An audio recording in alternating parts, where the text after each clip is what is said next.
Welcome back to Carneades.org. Today we're going to be continuing with our series, You Can't Handle the Truth.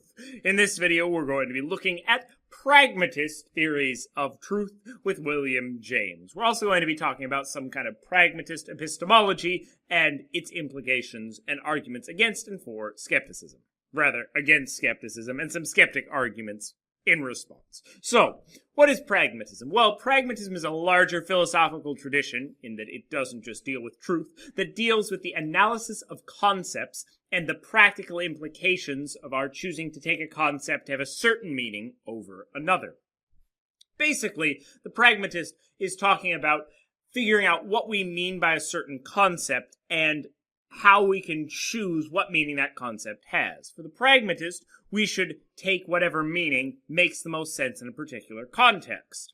The most influential applications of this analysis have been to the concepts of truth and knowledge. In this video, we're going to give a brief introduction to James's version of pragmatism, and they'll then delve deeper into its analysis of truth and knowledge. We're also going to talk a little bit about Charles Sanders Peirce and his pragmatic analysis of truth and knowledge.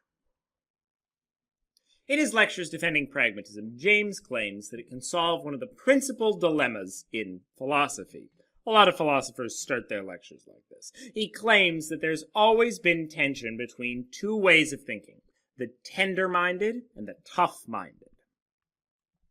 What does he mean by tough-minded and tender-minded? Well, tough-minded people are people that are materialists. They say the world is made only of physical things. Whereas tender-minded people are idealists. The world is made only of mental things. Note, when I say idealists or materialist, I'm talking about the philosophical metaphysical definitions, not definitions dealing with materialistic conceptions of money or idealist visions of how the world actually is. Tough-minded are generally more atheistic or distrusting of religion, while the tender-minded are more religious. The tough-minded want a posteriori and empirical truths. They learn things through experience, whereas the tender-minded like a priori things, learning things through thinking and through the mind. The tough-minded are generally more fatalistic and deterministic. Things are determined to happen a certain way. There's no way we could change something. Whereas the tender-minded are libertarian, at least about free will. Once again, not talking about the political position, talking about the philosophical position dealing with free will, in that we have free will to change things. The tough-minded are generally more skeptical. Something must be proven in order to be known, whereas the tender-minded are more dogmatic. Beliefs are generally accepted without argument. The tough-minded are more inclined towards correspondence theories of truth, while the tender-minded are more inclined to coherence theories of truth. If you're curious about correspondence theories of truth and coherence theories of truth, you should check out my previous videos in this series on those subjects. Basically, what James says is this is a huge distinction that's plagued philosophy, and the pragmatist can solve it. According to James, pragmatism can help to resolve this dilemma. For the pragmatist, we need to look at the practical consequences of a belief or of a certain interpretation of a particular concept before choosing what to believe. We need to look at the context and decide what is best to believe. So perhaps in certain contexts it might be better to be tough-minded, and in other contexts it would be better to be tender-minded. In order to illustrate this principle, James offers the following thought experiment. Imagine a squirrel hanging from a tree just opposite a man, such that the man can't see the squirrel. The man moves around the tree trying to catch a glimpse of the squirrel, but the squirrel holding onto the tree is always quicker and always keeps the tree between it and the man. The question for you is, did the man go around the squirrel or not? Seems to be an interesting question. You could also just think of this in terms of two people standing opposite each other, walking in the same circle. Did those men go around each other or not? Perhaps a trivial question. James's point is that what it depends on is the context. So if you're having trouble imagining it, let's take a look at a little diagram. The man walks around the tree trying to catch a glimpse of the squirrel, and the squirrel is always on the other side of the tree. Did the man go around the squirrel or not? For James, the answer becomes clear when we look at the issue pragmatically. What, for our practical purposes, do we mean by go around? This is the idea of pragmatic. What, for practical purposes, do we mean by go around? If it means to pass to the west, south, east, and north of, then yes, the man has gone around the squirrel. But if it means to pass in front of, to the left of, behind, and to the right of, then no, because the squirrel was always facing the man the whole time the man was walking around the tree. Once we understand the practical implications of each definition, the answer becomes clear. It all depends on what definition we're using. If for practical purposes of going around we mean one or the other, we'll take whichever definition and whichever answer we need. According to James, this can be applied to all sorts of philosophical concepts, this kind of basic reasoning. Charles Sanders Peirce and William James were two of the principal pragmatist philosophers of their time. They had slightly different versions of how the pragmatist maxim, basically the idea of something can be given meaning based on the context or the practical applications of that thing, can be applied to truth and can be applied to knowledge. So for Peirce, his views seem to fluctuate throughout his writing, but one view that seems to embody at least some aspects of pragmatism is what is true is what we've come to agree to when our investigations have finished. To quote Peirce, "The opinion which is fated to be ultimately agreed to by all who investigate is what we mean by the true. The object represented by this opinion is the real." In other words, that which we come to agree on through a process of investigation simply is the truth. Let that settle on you for a second, because this is something that, to me, seems very foreign to our general conception of what is true. Unlike the correspondence theory, where truth is found in the world, the identity theory, which has some truth bearer simply being identical to some piece of the world or some piece of our thought that has meaning, or the coherence theory, where things are true based on the way that they cohere with a set of propositions, for the pragmatist, truth is what we agree on, or what at the end of our investigation process we would agree to. It seems somewhat similar to one of the versions of the coherence theory. But to understand this clearly, we're talking about what are the practical implications of this theory. While this might seem to open up the positions for such objection as, if then everyone agreed that the world is flat upon investigating it, would that make it so? Peirce's defender could either bite the bullet and say that yes, that's what is meant by pragmatic truth. In fact, if everyone agreed that the world was flat and you went around saying that it was round, you would be false. Everyone would say you were false and you would be false. Or claim that the full project of our investigation is not yet finished. Clearly, if we came to the belief that the world is flat, then the process of our investigation isn't finished because we haven't reached the true conclusion. But that does seem to push the concept of true a little bit down the road, because then what is to say that all of our theories currently are incorrect because we haven't finished our investigations? We don't pragmatically have any truths right now, because since our investigations haven't finished, we might be wrong about really everything. And is there a point at which our investigations are ever going to finish? Is it possible for us to reach those limits? Check out my previous video on the coherence theory for some kind of objections to the idea of truth being just what coheres to the set of propositions that we'll reach at the end of our reasoning capacities. Similarly, one might object that there is actually a lot of disagreement in what people believe, and if pragmatism is to fulfill its goal, it needs not to tell us that agreement is the answer, but to show us how to resolve these disagreements. It doesn't need to say that once you agree, then that's true. It needs to tell us what actually is true because we have disagreements that seem between many different camps to be insoluble. James, on the other hand, casts pragmatic truth as whatever offers us an expedient way of thinking. Whatever makes us happy or puts us in a good relationship with our experiences is going to be what is true. for some tough-minded beliefs that may mean that they help us accurately predict our environment. In this way, pragmatism attempts to kind of satiate the empirically minded scientist that wants things to be true because of facts. Yet for the tender-minded, some things are true because they make our lives better if we believe them. In this way, James attempts to also allow for tender-minded and even religious truths to come in the mix. If I believe in God and that makes me happy, then it's fulfilled that it is true because I'm in a good relationship with the world. I'm in some way happy.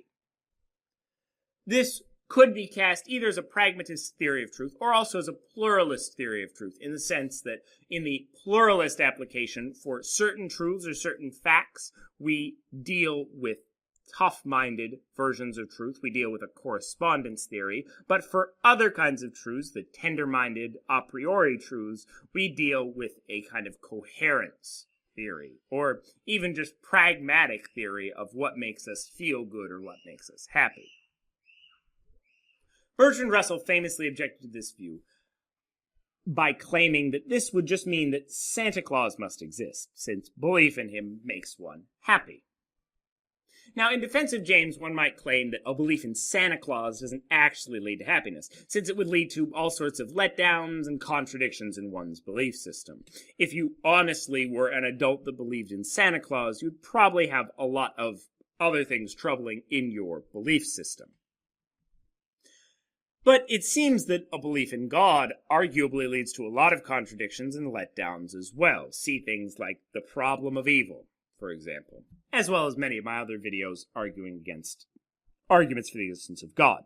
What makes the belief in God sustainable, but the belief in Santa Claus somehow untenable? It seems that Russell would have a way to push farther against the theist.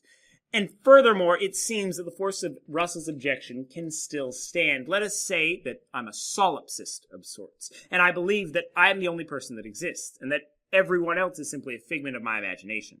This makes me happy because I think that I'm the only one that's important. I'm the only one that matters.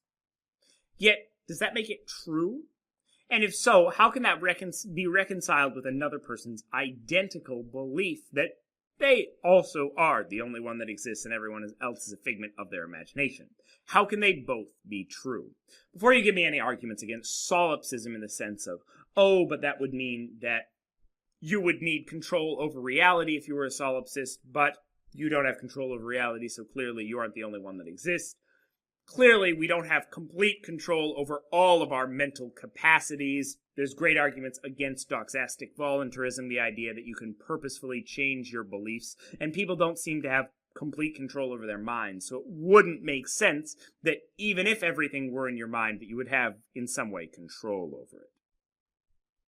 The point is, however, that it seems that we could have very strange beliefs that wouldn't lead us to unhappy contradictions and would actually put us in seemingly good relations with the rest of the world, but that most people would disagree with or be confused by if we said, well, clearly I'm the only person that exists because that makes me happy. Most people would find that strange.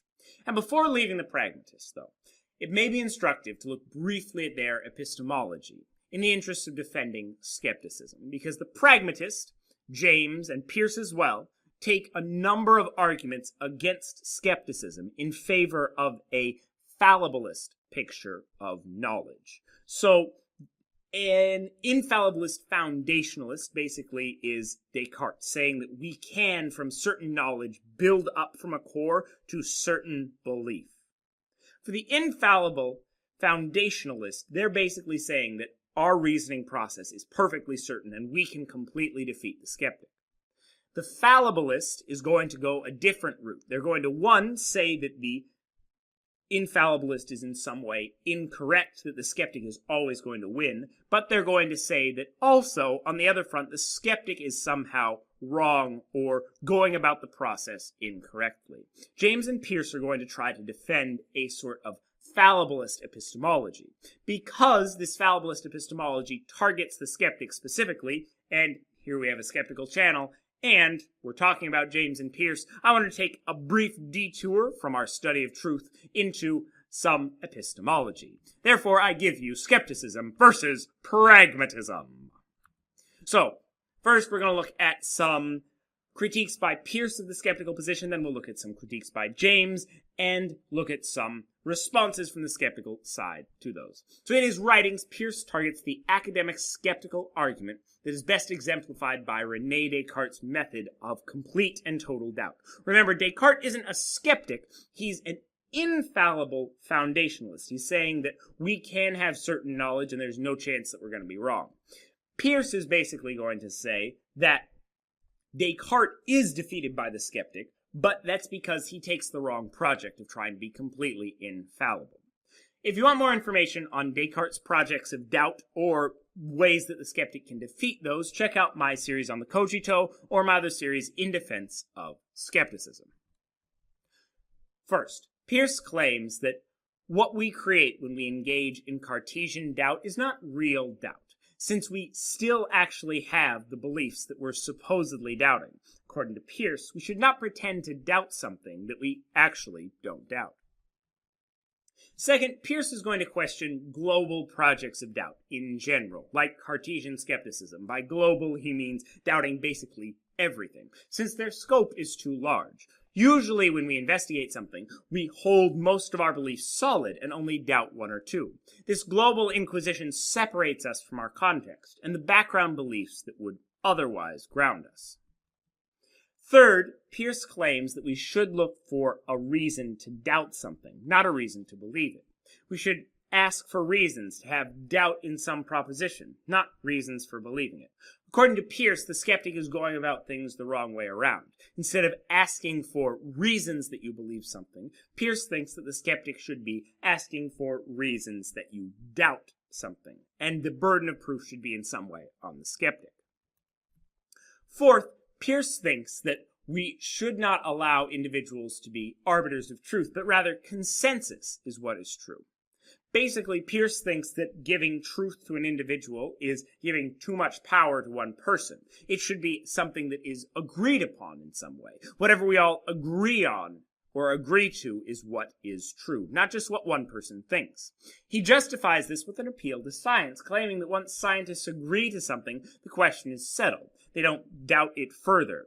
But this doesn't happen for philosophers, though according to Peirce, it should.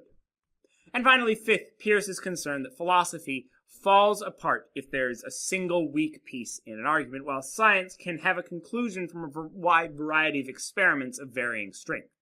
Peirce encourages us to see philosophy not as a single chain of arguments, but rather an interconnected web, with all of the arguments providing support for a single conclusion. The position that Peirce is advocating for, as I noted, is fallibilism. Basically is saying that we could be wrong, but that does not imply skepticism. As a good skeptic, I have a few reasons that Peirce is completely and utterly wrong.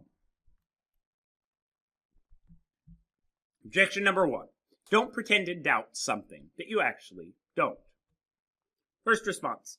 Unlike the infallible foundationalists, once again, that Peirce is also combating on one side with the skeptics on the other, the skeptic does actually doubt these claims. All of these claims. So this is not really an objection to the skeptic, just bad skeptics that fail at doubting these things, as well as infallibilists. Response number 2. This can also be turned on its head to face the fallibilists. They should not pretend to believe things that they have genuine doubt about. They're simply pretending that they believe them because they're ignoring their doubts. But if really pressed, they would admit that they don't believe them. It seems that if Peirce can say that you shouldn't doubt something that you actually don't, the skeptic can equally say don't believe something that you don't actually believe. And if Peirce were to say that, well, no, I really believe all those things, even though I have doubts about them, the skeptic could equally say, as with the first response, I really doubt those things, even though you seem to believe them. And response number 3, scientists often hold in doubt hypotheses that they hope or wish are true until they test them. If Peirce wants us to be like scientists, doubting things you believe is really a part of science. It seems that a method similar to indirect skepticism, in which you take things provisionally in the scope of an indirect proof and either see if they lead to contradictions or not, one can do much more the methods of science than to blindly accept claims and beliefs and not subject them to rigorous testing. Objection number 2 from Peirce: we should only doubt a few beliefs at a time. Doubt needs context. Response number 4: this is actually a reason for us to be skeptics. If you cannot doubt something outside of a context for it, then anything can become a true belief given the proper context. It is a little confusing. Think of it in terms of Thomas Kuhn's theory of paradigm shift. If you don't know what that is, check out my video on Kuhn and presuppositionalism. I think I talk about it. If the only way that we can doubt or assess theories is in the presence of other theories, then no theories can be completely true. They can only be true relative to a paradigm. So it seems that we could end up with contradictions in the sense that if one person uses one paradigm or context to doubt a specific set of beliefs, and another person uses a different paradigm or context to doubt one or two beliefs, they might arrive at contradictory conclusions because their paradigms are different. Response number 5: such a position makes one susceptible to the problem of the underdetermination in the extreme.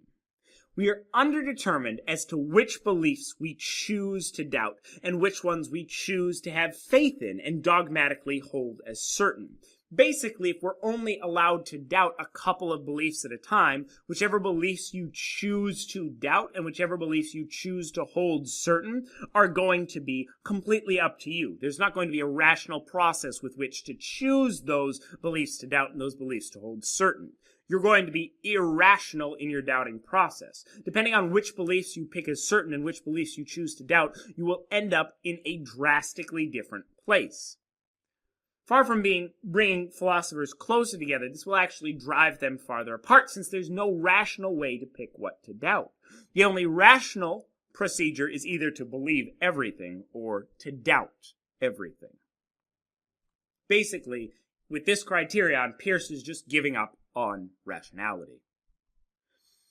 Response number 6: how many beliefs are we really allowed to doubt at a time? And is it even possible to doubt one belief without doubting others? It seems that if I doubt something like the law of the excluded middle, I will be forced to doubt a bunch of other beliefs, or at least my belief structure is going to be completely thrown out of whack.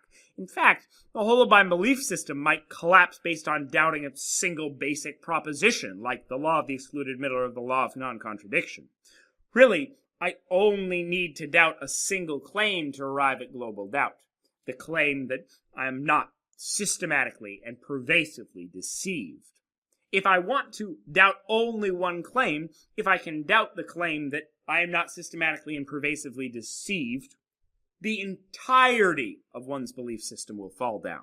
Only one belief at a time causes the rest to be doubted. So even allowing for Peirce's claim will lead to skepticism. Response number 7: what reason should one hold this beyond really begging the question against the skeptic? Imagine that you have 3 people that tell you conflicting stories. Should you only consider that one might be false and hold the others to be certain until you've proved otherwise? Surely not. It's irrational. You have a reason to pick one to be false, because the reason they conflict is they conflict with each other, not some other facts that you have. You would clearly hold all of them in doubt until there was reason to believe that one of them was telling the truth. Picking and choosing which beliefs to doubt leads to irrational bias on what we are doubting and what we are not. Objection number 3: we need to have reasons to doubt something, not reasons to believe it. Response number 8: so, if Peirce's project is to make philosophy more like science, this is the absolute anathema of such a venture. Science requires reasons for you to hold something. You don't get to assert a theory as fact and then dare someone to disprove it. You need reasons to believe something first. Imagine that I think water is made of hydrogen and oxygen, but my only proof of this is that you can't prove that it's not. I would hope that no scientist or philosopher in their right mind would take this as a plausible rationale. Also, this is going to run into some problems when dealing with Gödel's incompleteness theorems.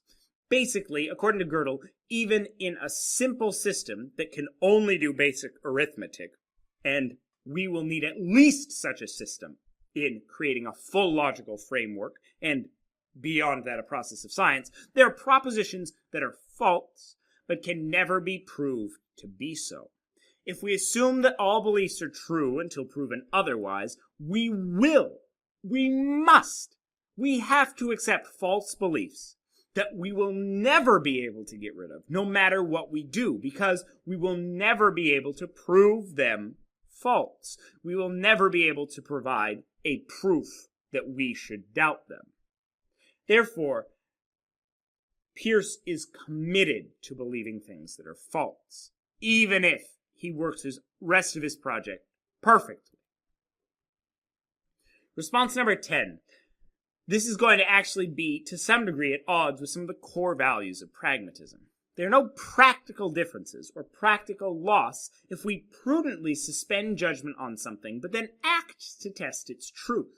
What matters is the practical applications of something, not our actual beliefs. Your beliefs have very little application beyond your driving your actions. And so if you change your actions but suspend your beliefs, there's no need to change your beliefs because it won't have a practical effect on the conclusion, on the conditions that arise from this. However, there is a loss if we recklessly assume all our beliefs are true until they have been proved wrong. Namely, that we don't go about testing our beliefs. If we're looking for the more practical course of action, it seems that suspension of judgment, as opposed to irrational action that provides no rhyme or reason for itself, is actually more pragmatic. Response number 11, the indirect skeptic can actually avoid being hit by this objection at all. Remember, if you've checked out my series in defense of skepticism, the indirect skeptic does assume the positions of others to be true. They just do it in the form of an indirect proof, such that they're not actually asserting those things to be true. They're just making assumptions and then showing they lead to a contradiction. The point is that they inevitably find a contradiction and a reason to doubt the whole position. So the skeptic does provide, at least the indirect skeptic does provide reasons to doubt, not reasons to not believe. The skeptic assumes the position, finds a contradiction, and moves on. Even taking this objection in stride, the indirect skeptic, at least, can walk out completely unscathed.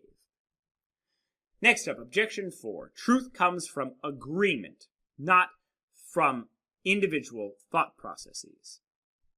Response number 12, this should return us to our original objections to kind of the pragmatic conception of truth. If we all believe that the world is flat, would that make it so? If we all agreed that you are reincarnated after you die, would that make it true?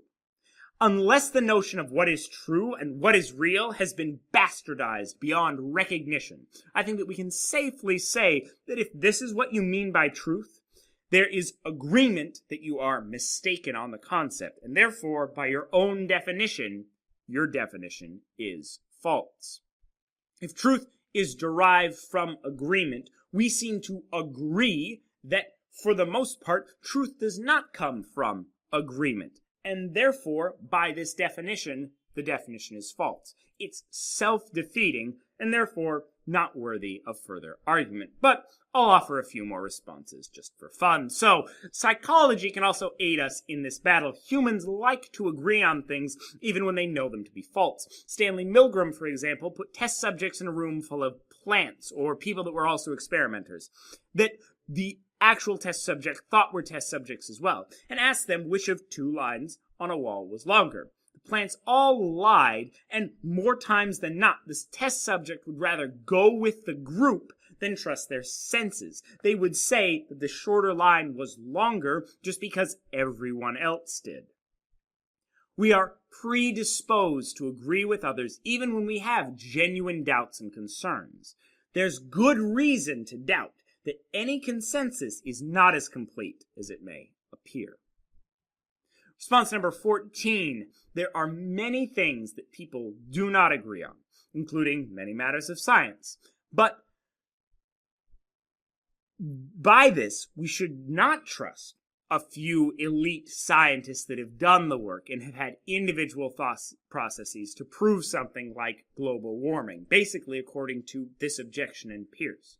We should look for the general consensus. So if a lot of more ignorant people that haven't done the science think that it is a hoax, while an elite few scientists have proven that it's not only should we agree with the large ignorant masses in the face of science, it is in fact true that global warming is not happening. Note that this is combining both the epistemology and the theory of truth as well. This is a problem for Peirce because it goes very much against our conceptions of what is true. For Peirce, if enough people agree that something is true or something is the case, then it is the case. And we are justified in holding it. So someone is justified in believing that global warming is not the case because enough people agree to that, even if an elite few have actually gone through a more infallibilist, foundationalist process to attempt to prove it. You may have a different conception of truth, but this seems to go against many people's intuitions about what is actually true. Response number 15. This also fails to account for Kuhn's theory of paradigm shift. Peirce claims that once scientists have come to agreement on a theory, that it is set aside as true because no one doubts it. But this couldn't be farther from the truth. As actually, as a paradigm shifts, theories that were thought to be settled are once again fair game.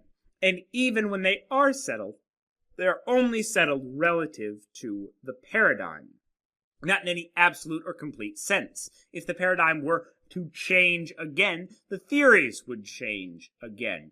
Saying that science has agreements and sets aside truths is not in any way the way that science actually works. Objection 5. One bad link in the chain of reasoning does not pollute the whole system. One error does not make the rest of our reasoning wrong.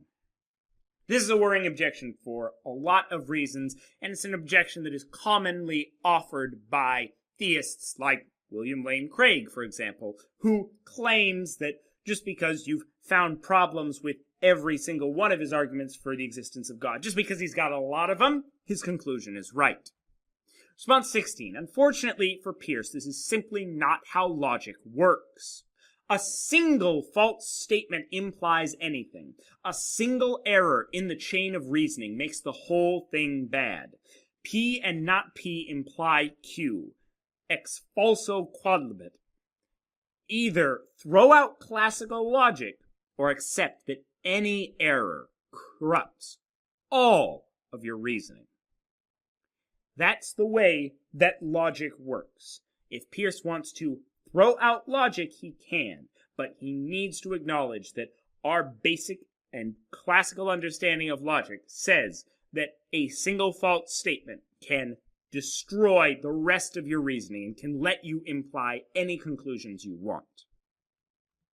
Response 17. Peirce compares an unjustified argument to a very fine cord or thread, and he claims that with enough of them, that would provide a strong enough chain of reasoning to support a conclusion. This is remarkably similar to a metaphor that William Lane Craig uses in defense of the conclusion that God exists, claiming that all of the arguments for the existence of God are not like links in a chain, but rather like pieces of chain in a set of chain metal. Just because one is bad doesn't mean they all fail.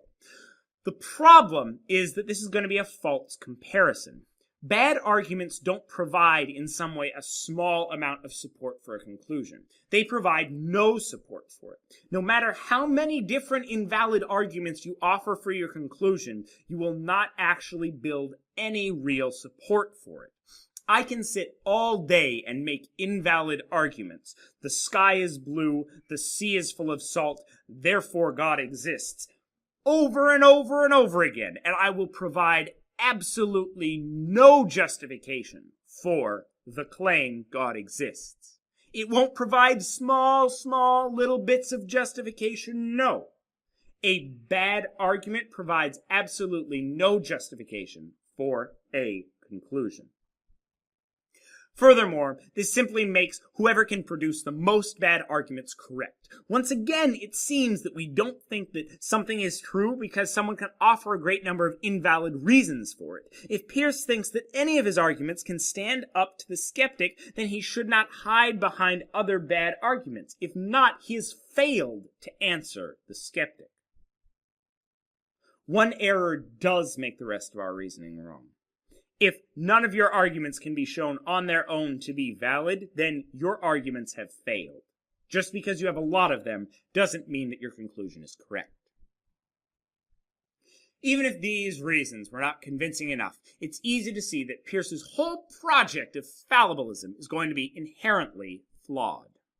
Response number 19. When we search for truth, either we're searching for certain truth or uncertain truth. Peirce asserts that we need to be looking for the latter, as the former leads to skepticism. But the latter is going to fall just as hard. So if we're looking for kind of degrees of justification or even degrees of truth, either they're going to conform to Bayes' theorem in terms of Bayesian epistemology, or they're going to be open to a Dutch book objection. If you don't know what I'm talking about right now, you should check out my series on Bayesian epistemology. And yet, Bayesian epistemology itself is a completely untenable position without a solution to something called the problem of the priors, as well as a long list of other objections found in my series on the subject. Therefore, we cannot be looking for degree of justification or truth. What else could be meant by uncertain truth?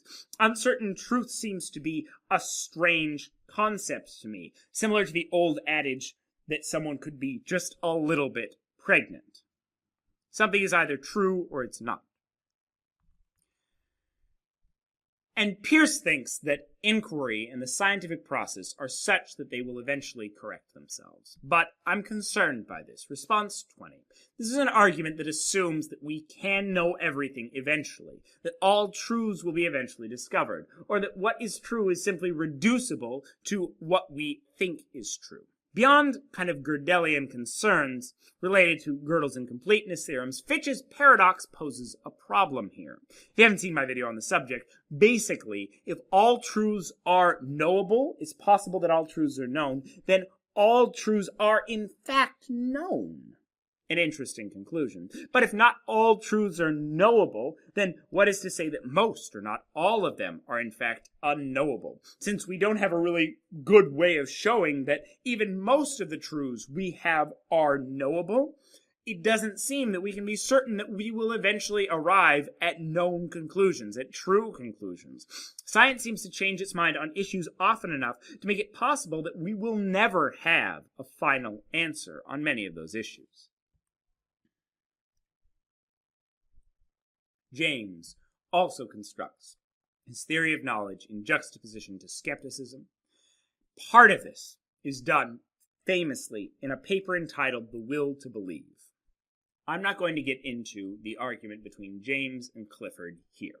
That's definitely a subject for another video, kind of on the ethics of epistemology, as well as some of the bases for a certain kind of skepticism. Because we've already strayed a long ways from truth here, just trying to understand pragmatist epistemology as well as pragmatist theory of truth, because they're intertwined in many ways. But we're going to offer a basic outline of some of James's positions in regards to skepticism and knowledge. So, according to James, we have two projects in our search for knowledge: to find truth and to eschew error, or avoid error. James says that the problem is that the skeptic puts too much stock in avoiding error and not enough into finding truth. Basically, for James, our two goals are to believe true things and to not believe false things. If we accepted all claims, we would believe everything that is true, but we would also believe a lot of false things too, and probably everything that's false. If we believe nothing, then we have no truth, but we don't have any falsehood either. According to James, we should take something of a middle path. But I'm concerned by this. So response number 21. What James has constructed is something of a tabloid approach to epistemology. If you have to choose between a newspaper that has mostly true and somewhat verified facts, but just makes a lot of claims and doesn't really check a lot of their claims. They just have sometimes verified facts or sometimes true things, and sometimes they make up a lot of nonsense about Bigfoot or UFOs. Or one that rigorously checks all of their claims and everything that they say, but only publishes the few that they found to be justified and true. Which would you rather read? One that catches some true things, but a lot of false things as well? Or one that waits until it finds a true, justified story and then publishes it? It seems to me you would rather read the latter, and therefore it's better to eschew all error in our search for truth. Response 22 is the deeper problem is that the fallibilist has no way to show that they're actually finding even any truth. They're allowing in errors in the hope that they might find some truth, when in fact they just might be accepting nothing but false beliefs in. Imagine perhaps a duplication scenario in which we're in a world with an evil deceiver. It seems that we could be letting a lot of false beliefs in without realizing it. Response 23. Additionally, ex falso quodlibet, as we mentioned earlier. From the false, anything follows. The reason that the skeptic values eschewing error is that a single false statement can spoil and infect all of other statements in our belief system. 24, also, it seems that these are not our only goals in epistemology. We don't want to just believe things that are true and not believe false things. We want a process for determining what is false and what is true. Believing without rigor for the sake of perhaps catching a few truths gives us no way to determine what is true and what is false. It's a determination process or some kind of criterion that we're actually searching for. And 25, finally, James claims that the reason that we must sometimes believe things without evidence is that our beliefs are momentous, or that they're somehow irreversible and unique. He offers this argument in The Will to Believe. Yet it seems that while actions may be unique or irreversible, beliefs are not. You seem to be able to change your mind about beliefs as you wish. This objection has more to do with the specifics of James's argument in The Will to Believe, as I said. So we'll go into it more later in another video. The point is that it seems that we could suspend all of our judgment on our beliefs and still take actions without having any consequences. In his lectures, James argues, similar to Peirce, that we don't naturally need reasons for belief. We, in fact, have a lot of beliefs, and when a new one comes along, it gets shoved into the mix, and the pile of beliefs moves kind of around to accommodate it, maybe throwing one off the heap. We don't neatly stack up our beliefs systematically from a foundation or a bottom such that each new belief fits nicely with the others, and we never have to be underdetermined and have to decide what to throw out. 26. Simply because we naturally do something in a certain way doesn't mean that the process is truth apt, or is more likely to give us something true, or is in some way justified. If you believe in Darwinian evolution, it simply makes it perhaps survival apt. Yet proving a correlation between survival and truth is going to be a difficult task. Just because something means that we survive more doesn't mean that it's true. Nature does not imply truth. Just because something's natural doesn't mean that it's truth apt or that it's justified. This is also, once again, a clear example of the problem of holistic underdetermination. When we have a belief that disagrees with our other beliefs, we're underdetermined as to what we should shift around to throw out to make the new belief fit in. If we built from certain beliefs from the ground up, we would not have this problem. And response 28, even if we compare this to the list of all agreed upon beliefs that we hold as a culture instead of our personal beliefs, simply because a belief is old doesn't mean that it's true. It just means that it's hard to change. Were James to have his way, we would consider things to be known simply because many people have believed them for a long time. 29, we're almost done. James's idea that in order to hold on to a belief, we simply need to not have a reason to discard it is equally troubling, once again, in regards to the problem of underdetermination. It is possible then to hold on to any belief that you want to, come what may, so long as you're willing to throw out other beliefs. If you have one belief that you really like, let's say God exists, or science provides knowledge, you can throw out other beliefs in your belief structure to hold on to that belief, because you're always underdetermined when you reach a contradiction as to which belief you should throw out. If James's project were to succeed, it would completely condone someone believing whatever they wanted, since they could discard any and all evidence that opposes it. Though he casts his position as scientific and practical, it's in fact the exact opposite. It is irrational and contradictory. Finally, objection 30. Perhaps James might defend his position by claiming that perhaps we could have a standard of what to believe, and when something becomes too crazy, it's not allowed. Perhaps you're not allowed to throw out the law of non-contradiction, for example. But just as we saw in our video examining the rationality of science with Larry Loudon and the SSK, this belief, you can't throw out the law of non-contradiction, is also a belief, and therefore just as subject to being thrown out as anything else. Furthermore, if the law of non-contradiction itself leads to a contradiction, as I suspect that it does, you have arrived at a paradox where you cannot throw it out, but you must. Therefore, the position of the pragmatist against the skeptic is not only paradoxical, contradictory, and irrational, but it's untenable, unsustainable, and the skeptic can hold out. It's important to note that James did not necessarily see the skeptic as his opponent as much, but rather the infallible Cartesian foundationalist, who insists on certain truth, but that seems to lead to skepticism. He christens these rationalists or intellectualists and contrasts them with the pragmatists in an attempt to justify his position against another front.